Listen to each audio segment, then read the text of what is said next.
आपकी तस्वीरें देखी हमने, हिमाचल में आपने जिस तरह से कैंपेन किया, बच्चियों के साथ मिलना, सबसे रिस्पांस लेना, गुजरात में भी कर रहे हैं। कोई एक ऐसा एनेक्डोट जो आप बताना चाहें कि यादगार रहेगा, क्यों? ऐसे बहुत सारे होते हैं जो घटनाएं अपने आप में बहुत यादगार लम्हे बन जाते हैं, लेकिन एक जो मुझे थोड़ा सा दिखा कि आजकल माँ बाप अपने बच्चों के हाथ में मोबाइल फ़ोन देकर अपनी जिम्मेदारी से दूर हट जाते हैं कि उनका ध्यान मोबाइल फ़ोन पर रहे, वो व्यस्त रहें, हल्ला ना करें। अगर आप देखिए, थोड़ा सा और पीछे जाइए, कई बार माँ बाप स्कूल में बच्चों को छोड़कर निश्चिंत हो जाते हैं कि अब हमारी जिम्मेदारी टल गई।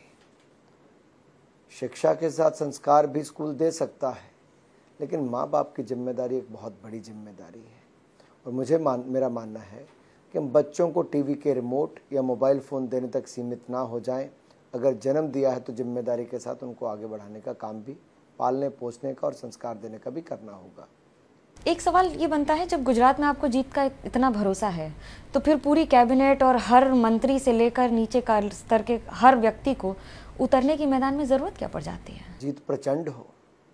इस बार जीत नहीं, प्रचंड विजय। मैं कहता हूँ प्रचंड विजय होगी जी। और भारतीय जनता पार्टी हर चुनाव को बहुत गंभीरता से लेती है, ताकत के साथ लड़ती है, पहले से ज़्यादा मार्जिन के साथ जीतने के लिए लगती है। और गुजरात में तो भाजपा का हर कार्यकर्ता आके काम करना चाहता है, सीखना चाहता है कि आखिर गुजरात की मिट्टी में ऐसा क्या है जिसने राष्ट्रपिता महात्मा गांधी दिए, जिसने सरदार वल्लभ भाई पटेल दिए, जिसने दयानंद सरस्वती दिए, जिसने दुनिया के सर्वाधिक लोकप्रिय नेता नरेंद्र मोदी जी के रूप में दिए। कुछ तो इस मिट्टी में है जो ये लोग बार बार विकास वाली पार्टी को, सुशासन वाली पार्टी को, गरीब कल्याण वाली पार्टी को, भारतीय जनता पार्टी को बार बार विजय करते हैं। तो यहाँ कार्यकर्ता सीखता भी है, काम भी करता है।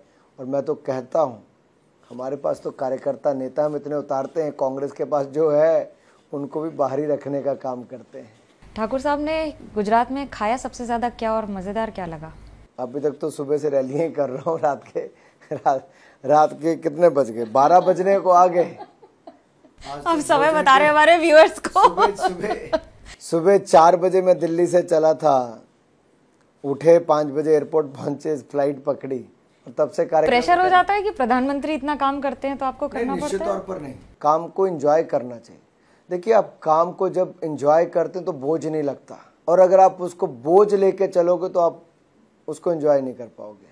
तो अपने अंदाज में ही आप कुछ फरमा कर इस इंटरव्यू को आगे बढ़ाएं या जो आप कहते हैं। मैं तो गाना नहीं गा सकता, बाकी जो कर कहने के अपने अंदाज में मैं आपको ओपनर नहीं छोड़ मैं तो इसलिए कहता हूँ, गुजरात की जनता को जो इतिहास आप आज तक बनाते आए हैं, इस विकास की रफ्तार को रुकने मत देना।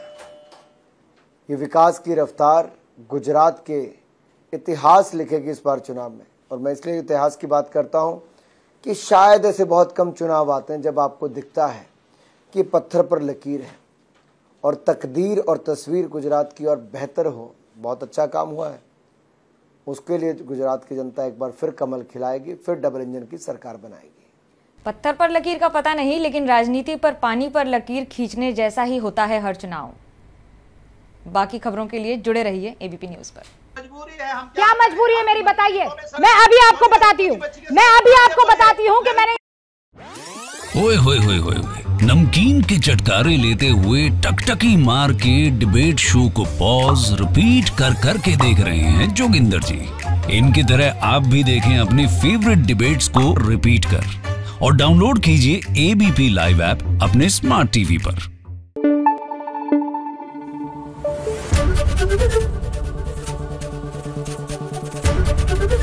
एबीपी न्यूज आपको रखे आगे।